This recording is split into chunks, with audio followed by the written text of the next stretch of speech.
So hello, everybody. Thank you. I'm Kyle Holmes at Matrix Networks here, and today we're here to talk about SASE. And we chose to highlight this particular development and technology because we believe it fills a gap that has been missing in the market. The tools today for security are yesterday's tools. A firewall doesn't hack it anymore is our first line of defense. We all know that. Our users are dependent on cloud applications. Most of us have enabled or moved entirely to remote workforces. Tools are adopted at lightning speed, often without oversight or any sort of security audit. And at the end of the day, it must be simple for our users to get access and complete their work. The old model's kind of broken, and in its ashes, a new model, SASE, is rising. And that's what we're here to talk about today, taking those key point products we need and migrating them to a centralized location where we can route our traffic, inspecting and controlling access in new and innovative ways. I believe we are poised for a shift in the balance, an opportunity for those that are willing to gain the upper hand on those that wish to attack us and extort us. So in this three-part series, you're going to learn a little bit in this first one about just what is SASE, what's the concept, what are the principles. Jeremy's going to share with us all of that. And then from there, we're going to move on to actually showing you what these products look like and some different approaches as referenced. I think we chose two of the most unique products on the market, Cato Networks and Palo Alto's Prisma. I think you're going to find them very interesting, and this is a great primer to get yourself started. Decentralization is a big key component of what we've seen changing. First, that's applications. We're seeing more and more of those adopted in the cloud in various places, AWS, Google Cloud, SaaS apps. We're seeing more communication apps being adopted in the cloud. And in addition to that, we're seeing people decentralized. We used to have everybody behind the firewall in our buildings. That's not the case anymore. So that's a big trend we've seen. Leading to that is dependence on internet connectivity because number one, those apps need to be accessed, the cloud applications, but also the remote users need access. You don't have local servers at everybody's homes running your software. So clearly they need to get in and have access, but at the same time, it must be secure. And others know that there's security vulnerabilities and security threats as we migrate to this more decentralized model. So we need a new approach in which to actually combat that. Intelligence is really two parts in my mind. It's intelligence of what the traffic is and where it's going. So we want to identify the type of traffic it is. Is it real-time traffic? Is this a download? Is it an update? It depends on what type of traffic it is, where we want to route it, and across what path. The second type of intelligence we need is to understand the contents of that traffic, the intent and the destination, and the user that's requesting it or pushing it. Purpose built and flexible. So we all understand that each network is a unique fingerprint. We've designed it specifically with the applications we have in mind and security concerns that we share. So the solutions we build must adapt to that and allow for the unique settings in which they're going to be deployed. Zero trust. We might have heard this word thrown out a bit, but it is actually a really something we all need to take advantage of. We need to clearly identify each user that we interact with and allow access and segment them to the tools and data that they actually need, not allowing someone that doesn't need access to your financial statements to have access just because they're on the network. We've seen this become a problem, right? I mean, we've seen it with the SolarWinds attack. They get in through network monitoring of tools, and pretty soon they're across your entire network. It's a very common practice. And then we need control and simplicity. At the end of the day, it's got to be easy enough that our IT teams can actually implement, support it, and analyze and adapt their network based on what's changing from a security environment perspective. What we need is security built for the world we live in, not the one we lived in before. So a remote workforce, cloud applications, increased threats from very well-funded nation states. We need to be prepared for that. At the same time, we need the flexibility for users to adopt new technologies, to build new integrations, improve the processes we use each day easily. It's got to be simple. So SASE gives us a new approach to solve for these particular things we need. So at the end of the day, we've got these remote workforces and remote applications. We have intensely more increased surface space to attack on. We have IoT devices. Many people carry a cell phone and they have a laptop, and sometimes they have a desktop, and people are connecting in all sorts of different networks, lots of surface space. Lateral movement needs to be controlled. We need to segment our networks so that we can control who has access to what. And in order to do these things, we have a lot of disparate security products, everything from the traditional content filtering, IPS and IDS, malware and antivirus protection, to behavioral security, segmentation, multi-factor authentication, CASB, remote access, logging, site-to-site connectivity, email security filtering, and probably like 100 other solutions I'm actually not thinking of at this moment. So all of these products help us ensure security for our teams, but they come at a cost. Cost to the user and their experience when they have more tools they need to interact with and more hoops to jump through, IT and the complexity, and leadership, of course, in their wallet. By deploying a SASE solution, we believe you can improve your security posture even while reducing cost and complexity within your environment. And with that, I'd like to pass this off to Jeremy to explain how this is done. So first, where do we come from, right? As Kyle mentioned, I mean, we're becoming more decentralized, apps are moving, but how did our connectivity evolve through that? How did our security posture evolve through that? So used to be that we could just throw a nice little appliance on the edge of my network, right? Our trusty firewall there. Connect an internet connection up to it and be able to keep anybody out, right? Anybody unsolicited that was trying to get in would automatically be blocked on that. So then behind that, we always had kind of our LAN infrastructure. With that, we always had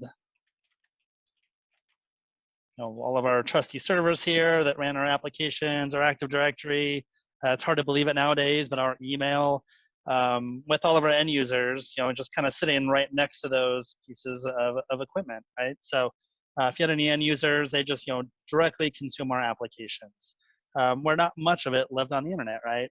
There's definitely a time where most of our internet revolved around watching nice little cat videos, and it was more of a not a lot of our applications lived out there, right? It's more of a consuming ancillary things, some information, but for the most part, everything did live on-prem or in the data center, whatever that looked like for your environment.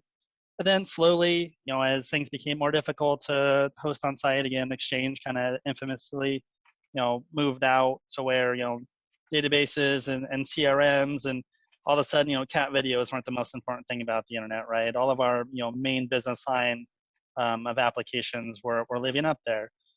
With that, our firewall did become much more important, right? Previously, it was to keep out unsolicited traffic from the internet. Occasionally poke holes into it if we need to expose any services. And often, also treated as our remote access, right?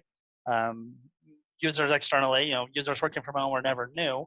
Obviously, we're in a scale we've never seen before, but we need to provide access. Well, as all these services start moving out, all of a sudden this traffic flow looks less like this, and it looks more like this.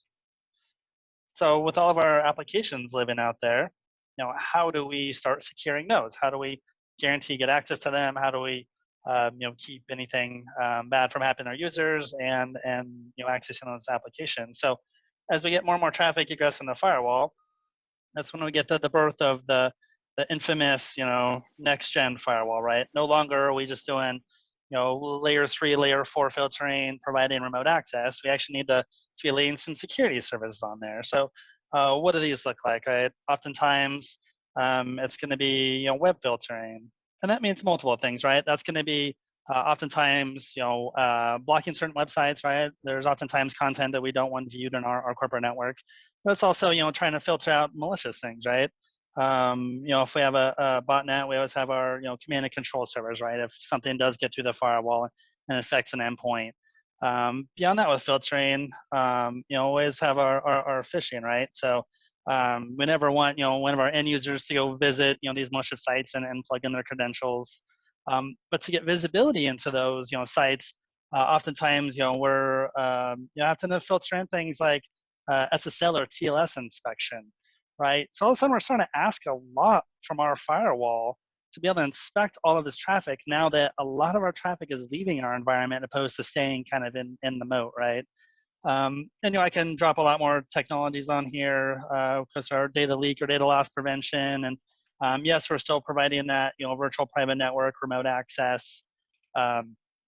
And as we start getting in here, a lot of these are heavy lifts, right? I mean, maybe your firewall can filter, but generally I want to filter, I want to log that access, right? I want to make sure that my employees are doing what they wanted, and if there ever is an incident, I often need to go back in time and look at that.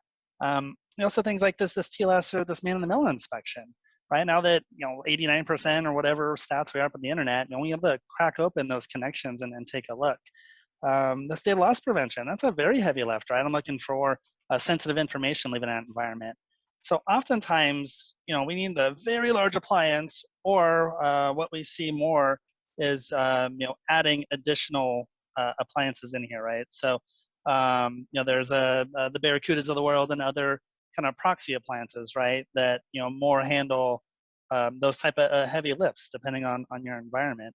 So, yes, we know our applications have moved out. We're always going to have some servers here, but oftentimes we're going to insert a proxy into the mix to where now our network switch lives down there. So now we have traffic, right? We're going through our LAN switch, oftentimes through a proxy, which is going to offload several of our kind of more maybe labor intensive things. Our DLP, but then our firewall is still in the mix, right? These web proxies are pretty literally that, web proxies, right? There are HTTP, HTTPS traffic. So if we still have, the call home, right, that still live on, IRC servers or non-standard ports, that's oftentimes still in the mix, right? And because everything's so important, not uncommon to start adding in some SD-WAN in the mix, right? SD-WAN being the capability to use multiple circuits for very robust access to these external applications. So obviously we just kind of keep adding boxes, right? We keep, hey, we need functionality. We need more of that functionality. Yes, we need, more robust remote access, being that, I would say try and buy a firewall that has an SD-WAN on the side, which does give very robust site to site. But on top of that, site to internet can be difficult. Then you can imagine if you have multiple sites, and we want this, very similar kind of connectivity, kind of similar, security services, very quickly, opposed to the one box I'm taking care of, this is multiple boxes I'm taking care of, right? And if I'm taking care of multiple boxes, especially, these firewall guys, oftentimes I'm loading up a whole nother server somewhere in my data center to manage those, so I can try to have unified policy across them. And, might have sites connected over the internet, but we still see a whole lot of MPLS out there. So to make things even more fun, oftentimes there's some private connectivity, right? Our EPLs and layer 2s and Metro E's and MPLSs of the world, to where we have a whole nother private cloud we worry about down here, where we have our remote locations. And what is an end user experience at these locations, right? Their traffic is going to traverse this. We're going to hit some data center or headquarters. I might take a short stop there for my Active Directory or file server, but those, line of business apps we're seeing are more move out and out. So where now I go through all this infrastructure, and obviously we can, kind of see the spaghetti mess that starts happening, right? In terms of, I'm living in multiple places. I'm living in a log analyzer, and I'm living in a management plane, and I'm living in a web filter, and multiple firewalls, and I've thrown an SD-WAN thing in the mix to improve that connectivity, to where I just get kind of these more and more boxes. And most of those boxes are assuming that my end user lives back here. Well, this little thing called COVID happened. You guys might have noticed over the last year. With that, a lot of my people are no longer behind the firewall. Of course, this has been a trend, but obviously very much exacerbated by the events of the last year. So now that I have an end user at home, who's very disjointed there apparently, now that I have an end user at home, all those layers I put on, that SD-WAN to make sure they had good connectivity to their apps, the firewall providing my often UTM features, potentially another appliance doing web filtering or logging, right? A lot of that visibility and that kind of moat I've built has gone away. Well, I have multiple options here to try and reinstate that, right? Most famous is going to be my full tunnel VPN, right? So hey, I know what I can do. I'll just extend my LAN out to that remote user. Okay, but now, I have that firewall, and I have that internet connection. So, yes, logically I'm connected like that, but really physically, what am I making my end user do? I make my end user, connect, come through something like that out to, any of those hosted applications I have, right? So plus if I add any more, infrastructure down here, I'm going to be bypassing a lot of that. So I'm kind of double dipping at headquarters, and this can provide to a very poor user experience, right? Plus I need, 2x my bandwidth because I'm, consuming all of that traffic, running it through my infrastructure and sending it back out. So we've seen some other trends, that can be painful for end users, can be painful for bandwidth. So oftentimes we see the split tunnel VPN, right? To where only, those few servers that we have left in the infrastructure, are used, but then the rest of my traffic goes straight out, right? So with that, we essentially, kind of miss all the infrastructure we built around our end users as a moat. We have seen some lighter weight technologies deployed as everybody's kind of had that rush to get that visibility from the endpoint and to get that kind of moat like security around my end users, right? A very popular one we've seen that's very easy to spin up is kind of a DNS based protection, right? Where if they do ask for something malicious, I can block it. Um, I do get some visibility at least into what sites they're visiting. But all those other things that I built out in terms of any TLS inspection, my content filtering, anti-malware IPS. There's a bunch more acronyms. I'd even list over there on the right-hand side. Just a lot of that doesn't apply. Doesn't get applied to these remote users. And again, it can just be a difficult experience, a poor user experience. Them living out there on a VPN, right? So, wouldn't it be great if we could have the same security policy that we had in Office in remote users, and try and collapse down all of these one-off point solutions, right? Again, your UTM might be able to handle it until you kind of go over that. So often different appliance. If you did one more robust, not uncommon to also have that additional DNS protection also still on the Office. Wouldn't it be great if we can just get the users to the apps and throw a security layer in the middle that's transparent and allows me to have that one policy everywhere, right? I'm not living in some kind of manager and an analyzer and a cloud dashboard and a so on and so forth in terms of obviously we can see where all these services build up. And you might be saying, Jeremy, I think I might know where you're going with this. Would SASE potentially meet these needs? And yes, you would be correct. So SASE, where did this term come from, right? Ryan put out that awesome poll. Yes, most of you got it correctly. I assume that your inboxes have been completely filled full of SASE marketing material. Here at Matrix, we're fairly vendor agnostic in terms of, there's a lot of great solutions on the market and again, multiple players in SASE. So with that, SASE is a little more of a framework or a concept, right? So the term came from Gartner. As you can see on the screen here, we did have a paper that was called "The Future of Network Security is the Cloud." Again, that was Gartner 2019. It's generally behind a bunch of give up your email address, kind of walls, but any fancy Googling, I'm sure any of you guys that want to actually read the paper out there can go find it. So the really interesting thing here is that, even prior to us all being sent home in this remote work, it was really understood that, hey, as my apps move up, my firewall and security services and any SD-WAN and any of that should be closer to those apps, right? Really the best security is, putting in those, kind of defenses between the end users and the apps. A lot of benefit there. Another concept to this whole SASE outlined in this Gartner paper was trying to get rid of all these little management portals and all these point products, right? To try and consolidate them into a single dashboard to just make it easier, right? Try and delete the complexity, delete the boxes, right? As IT guys, guilty, we get that box sprawl, right? I get another box, and they'll have their individual functions, and they do those fine. But I also get that box sprawl to where trying to manage these things, right? Oh, is it internet? Am I living in the SD-WAN portal? Oh, is it, security? Am I living here? Which flavor of security is it? Again, it's not uncommon to have that spread across multiple different spots.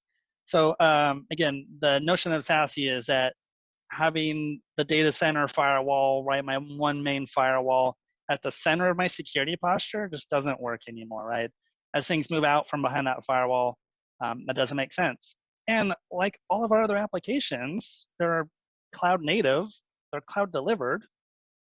Doesn't it just make sense to consume security the exact same way? I realize that consuming my apps that way makes sense. Why wouldn't I also consume my security in um, the exact same consumption model? So we will go through kind of the pillars of SaaS, right? I kind of mentioned all those point products. I do want to dig a little bit deeper into kind of each one of those things are doing. Do keep in mind, again, SASE is just introduced, or this whole holistic concept by Gartner, roughly a year and a half, 2 years ago now. And it's really been kind of a goalpost for most of the vendors trying to rush to that view, acknowledging that that is where we're going. So as I go through these, do realize that some vendors implemented some parts of this, some vendors other. Some vendors actually are there from what we've seen today. So the first kind of really big pillar in my mind is that secure web gateway, right? This is a subset of that next gen firewall. So this is our URL filtering, and most importantly, getting that visibility, right? Today we need that visibility, we need that logging. If there ever is an incident, might be an HR incident, might be a security incident, but be able to have that long-term visibility of where we're going, is extremely important today. And then access control, which kind of also couples into that URL filtering, being like, hey, not everybody should be able to, potentially visit every site. With some of that URL filtering also being the phishing and those other kind of security controls too. So the great part about this being web-based is, again, if I'm on site and my appliance, would, tunnel me or whatever that connectivity looks like to that secure web gateway, it also applies to remote users, right? And it applies to all of my sites. So I don't care if I have one site, 100 sites, one remote user, 100 remote users. I live in this one, single secure web gateway portal to where I can have policy across all of the disparate systems, right? So try and, have consistent policy, but also minimize the box sprawl.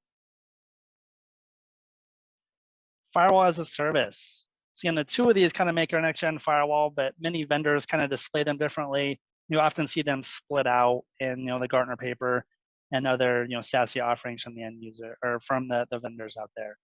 So in secure web gateways, very much think about it's that web, right? If you ever dealt with old web proxies, it's that HTTP and HTTPS traffic. Well, we'd be naive to think that everything is HTTP, HTTPS, right? We do consume a lot of our applications via that method. But right now we're on this video call that's not HTTP, HTTPS, and we see a lot of just other protocols that live outside of these web portals. So a little acronym soup here. Again, we are firewall as a service pillar. So this does provide our more traditional and proven intrusion prevention systems, right? That are our IPS, oftentimes signature-based, all baked in, right? Anti-malware, right? We try and stop our users from getting to malicious sites, but if they do manage to try really hard and click a lot, they might be able to punch through some of that. So you only have that anti-malware also rolled in to this one unified service, right? The botnet C2, right? This is our command and control server. If they do click really, really hard and manage to bypass the controls we had, they get infected, right? Oftentimes that malware is going to call home to command and control infrastructure. So be able to block those call homes, right? If the malware can't get any instructions, it's essentially can be dormant. We should be able to present that, hey, something tried to call home where we can go do remediation on that endpoint. Deep packet inspection, right? This is acknowledgement that a lot of our services live at layer 3, right? That's our IP layer. Layer 4, that's our port layer. Well, if we just look at those, we don't have the whole context, right? What's actually the payload of the packet, right? That deep packet inspection. And that parlays right into app awareness, right? Being able to, have these security controls around the actual payload of an application. DNS filtering. As I mentioned, there are several third-party, very known to the industry kind of DNS filtering. As I mentioned, we did see a lot of that deployed for kind of that work from home, as at least just getting some control over our remote users, opposed to having them full tunnel or there's some mechanism to have them funnel their traffic through our traditional monitoring systems. DNS is also a great lightweight lightweight place to do filtering, right? It allows us to say, hey, I know they're going website, but is that a brand new website that just get created? Did someone just stand up this lookalike domain? Is that a lookalike domain, right? To where we substitute the ones for the L's and all those other things that malicious actors trying to do to fool our end users into going somewhere that they don't want to. And again, this logging, right? When you log where they're going, we also need to log what they actually requested, right? And again, visibility. Right, this plays a little bit into defense in depth in terms of the more layers of security you put in, but also the more layers of visibility give us a better idea of what is happening with our endpoints. SSL, we still say that in the vernacular. Of course, SSL has been dead for quite some time. Secure socket layer, right? All of our encrypted communications, that S in HTTPS, which have now moved on. Most of it, was referred to as a TLS or transport layer security today. That's very important, right? That protects all of our information in flights, right? In transit. We're visiting our banking website, right? Yes, it's web-based, but we want to make sure that we have that end-to-end encryption. And then encryption is great for privacy, but it also can enable attackers to provide malicious payloads over those encrypted tunnels, right? That moat that we set up can't peer into those encrypted connections unless we break them open, right? SSL interception and decryption. The problem with that is it's a very CPU intensive, right? You have an end user that visits an HTTPS site. We need to kind of break that connection at the firewall traditionally, initiate a brand new encrypted connection out to the far end website we're going to, and then mint certificates real time. We're doing this while we're trying to do that deep packet inspection too, right? So it's kind of double duty. So you often see a very oversized, firewall appliance, or again, a third-party kind of purpose-built appliance that has way too much CPU and RAM, and again that logging capability with the visibility to be able to do that. However, it is important, right? We are missing, in 2020, middle of 2020, it's estimated that 85% of all web traffic was going to be encrypted. And zero trust networking. We're gonna spend a little bit of time here because this is definitely a buzzword that gets thrown around a lot, but what does it mean, right? What does really this zero trust mean? If we go back to our traditional firewalls, your normal suspects are Sonic walls and our WatchGuards and our FortiGates of the world, all had a VPN access. And essentially, that VPN, that virtual private network, was just extending out our LAN or our WAN infrastructure to those end users, right? Once they authenticated, traditionally with Active Directory credentials, they're essentially on the network, right?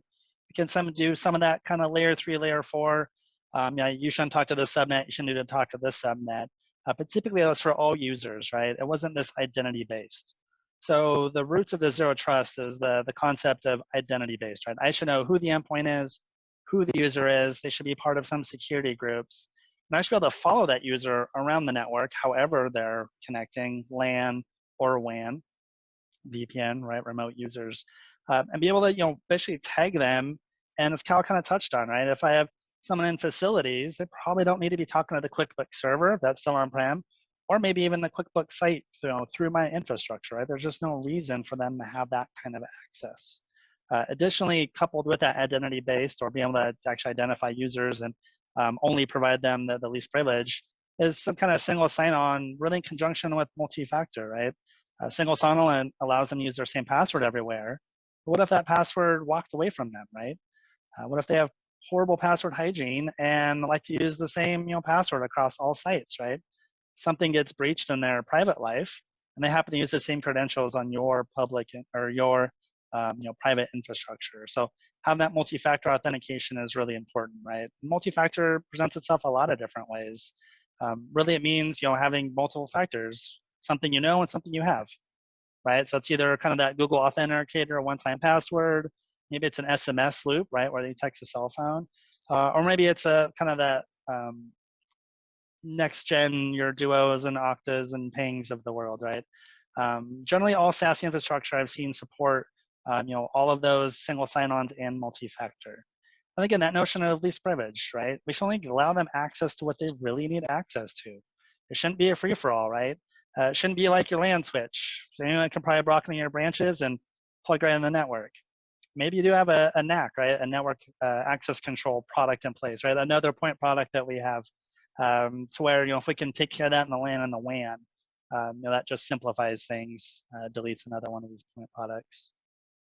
Zero trust, when it comes from that remote access to our applications or on-premises servers, comes in kind of two flavors, right? Our traditional client-based VPN. The difference is oftentimes, which I'll diagram, we're not VPNing into a local appliance. Often we're VPNing into the SASE kind of cloud infrastructure and then doing kind of proxies onto our local. There's also been, through the pandemic and our need for remote access, addition of a clientless VPN, right? The capability to web browse to something and kind of get a reverse proxy to where my end user doesn't actually have any network connectivity to my applications. We just kind of do a screen draw without needing, remote desktop or VDI or other technologies of that. Typically, we see that always on in terms of this remote access, right? They're always connected to this SASE infrastructure, to where they utilize the secure web gateway, the firewall as a service, the DNS. We're doing that SSL interception, allowing them to access all of our SaaS and hosted apps through all of those layers of security, right?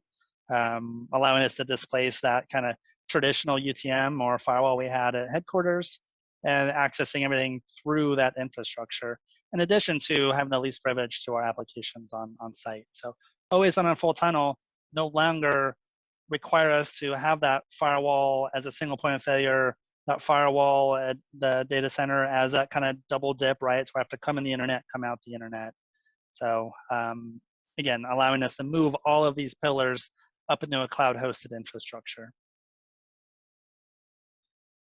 Data loss prevention, again, this is just another one of those security, having this capability to have people stop, exfiltrating or having our data leave us, right? These can be things like social security numbers, PAI, right? Personally identifiable information.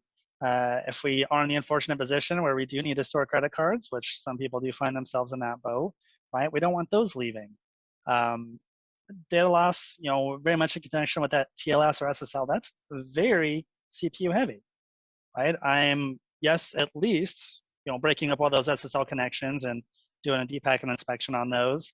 But I also need to look in Word documents, right? Excel worksheets, PDFs, right? That information can leave my environment in a whole lot of forms. So I'll be able to look at all those files, look at all this web traffic, and doing that all in one spot. Again, it's just going to increase our security posture. Here we do enter a little more of the Gartner buzzwords. So CASB, our Cloud Access Security Broker, this was actually coined by Gartner in 2012. This was coined by them when I diagrammed everything leaving our data center. Gartner said, hey, is that traditional firewall even still makes sense when those are leaving, right? So even all the way back in 2012, that was really acknowledged that this edge perimeter moat doesn't make as much sense when everything's moved out. CASB can mean a lot of things, a lot of different people, but really the high levels is having some kind of threat protection, which happens to look a lot like our secure web gateway, right? Having some data security that looks a lot like our DLP, having some compliance, being PCI or HIPAA. That looks a lot like our SSL and our DLP with maybe some secure web gateway, and visibility, right? Which really all of these products give us.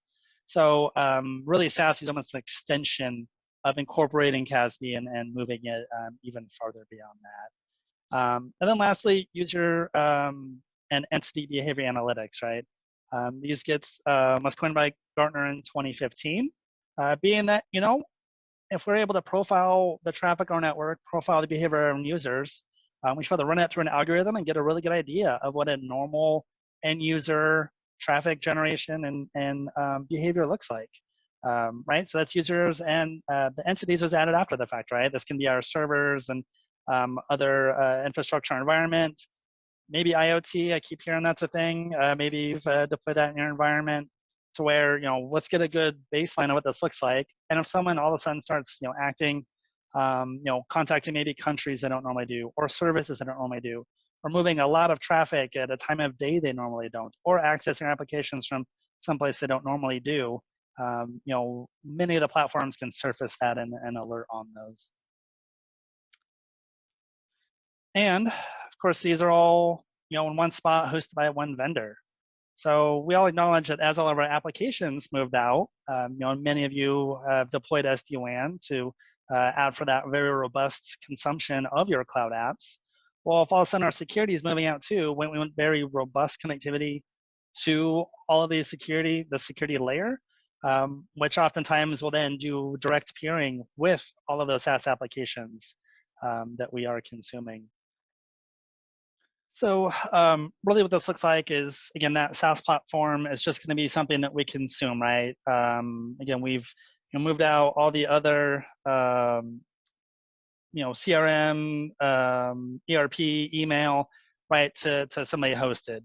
So really we can think of, SASE as just a layer of another hosted thing, right? A hosted security platform. Typically, there's a notion of SASE POPs, right? POPs being points of presence. So obviously, if I'm gonna go funnel all my traffic up through the security layer, I want to be very close to me, right, to try and cut down any latency. So again, typically a SaaS provider is going to have all these kind of different point of presence around the internet, often at internet exchanges, right? That's where we do all that direct peering with most of our SaaS applications. So what this looks like is either an end user, again typically with an agent on their endpoints, that's going to create a tunnel kind of to their closest POP, or again those are typically going to be internet exchanges. They're going to traverse all of those different point products that we have in our SASE infrastructure. Another kind of important piece of SASE is a single pass, right? With all those kind of point products, you can often see your client is bouncing through this thing and bouncing through that thing and calling out to the DNS provider and passing through those different layers to where now, obviously kind of the first thing we want to front load this with is SSL decryption if we're doing that, right? You can kind of see that, kind of move through those products and they'll kind of layer on top of each other to give us that end outcome that we want. And at the end of this tunnel, again, is going to be all of the applications we care about, right? All of our SaaS apps or UCaaS apps. That's going to be an end user, again, typically with an agent. And we're all still going to have our branch sites, right? Maybe not have as many people there as we used to, but having an SD-WAN product would allow us to create multiple tunnels up to these different POPs of the SASE, right? So typically we're displacing that firewall that was doing all this kind of moating at the edge, if you will, to where all of our end users back here will send traffic. It goes at SD-WAN, gets multipath to that exchange, and then would traverse kind of that SASE firewall infrastructure. If we have site-to-site communication, lateral movement, as Kyle mentioned, kind of that SolarWinds. If you're on that traditional MPLS or private layer 2 or even a VPN infrastructure between your sites, right? There's typically not a whole lot of security going on there, to where all of a sudden we can start securing that east-west traffic too, right? We go enter all of those SaaS delivered security applications and then come back down, right? So if we do have lateral movement between branches, typically we can stop that at that cloud infrastructure. So again, kind of the promise of SASE there, consolidating this, having a single pane of glass, having awesome connectivity, getting me closer to my apps that I want to be.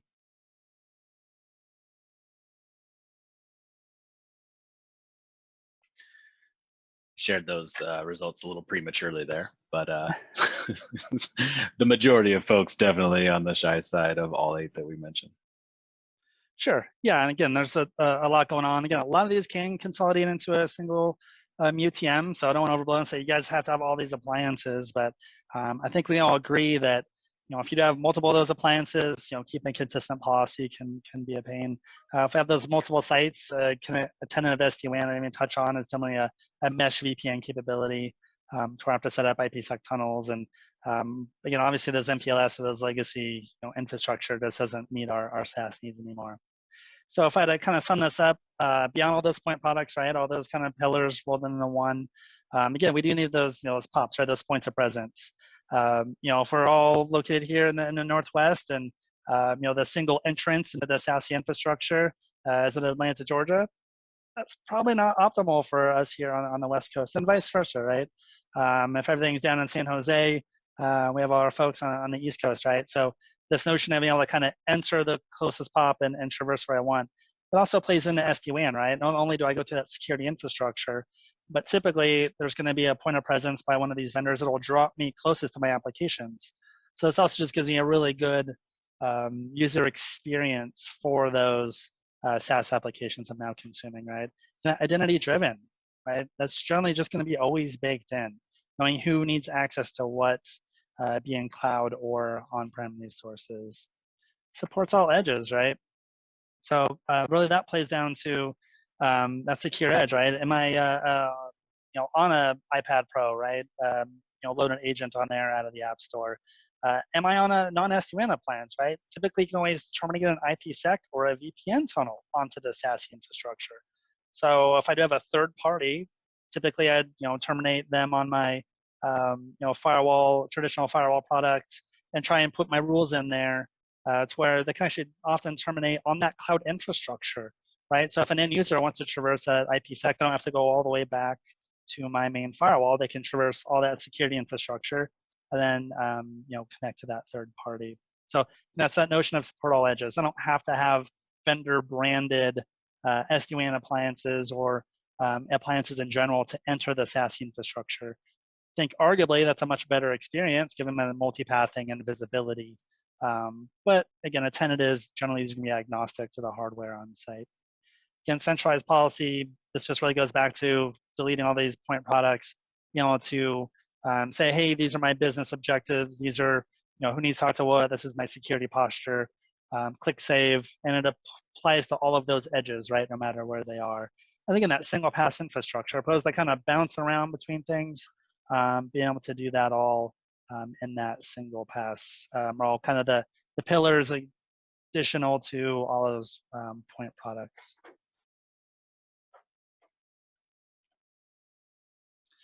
So as I mentioned, we'll be highlighting two vendors that we think are kind of leading this. Again, with it still being a fairly new topic, a lot of vendors we see kind of trying to get to SASE, right? So really there's kind of the three ways that we see the industry getting to this cloud delivered security model, combining all of these single kind of point products into single policy, single administration, right? So we had a lot of kind of our first gen SD-WAN products out there, right? We've been a VeloCloud partner for way before VMware had them. VeloCloud was an awesome SD-WAN, link steering, they give us some visibility, but had no security built in, right? So typically we're backhauling to the data center, with again the data center being the center of our security posture, or connecting up to secure web gateway, the Zscalers of the world, if you will, right? So we see a lot of them forging their own path in terms of trying to take that in-house and have that single pass architecture, right? So we've seen the VeloClouds and the Viptillas go and add on kind of this cloud SASE infrastructure by often taking multiple of their point products and trying to kind of unify those, right? We see like people like Palo Alto spinning up Prism Access, right? That's their secure web gateway. Then via their acquisition of CloudGenix, they're able to kind of marry those together in terms of providing that secure web gateway and those other SASE features, right? And then we see people that were SASE before SASE was a thing, being Cato Networks, right? They kind of had that born in the cloud, single pass architecture, having the infrastructure really already built out before Gartner coined this term for us 2 years ago. I did point out several vendors there. Again, there's a lot more that we're leaving out. It's a big space, but we do really see anybody that was SD-WAN at any single point trying to add in the SASE infrastructure. People that happen to have secure web gateways that do have SD-WAN appliances now, being able to couple those together.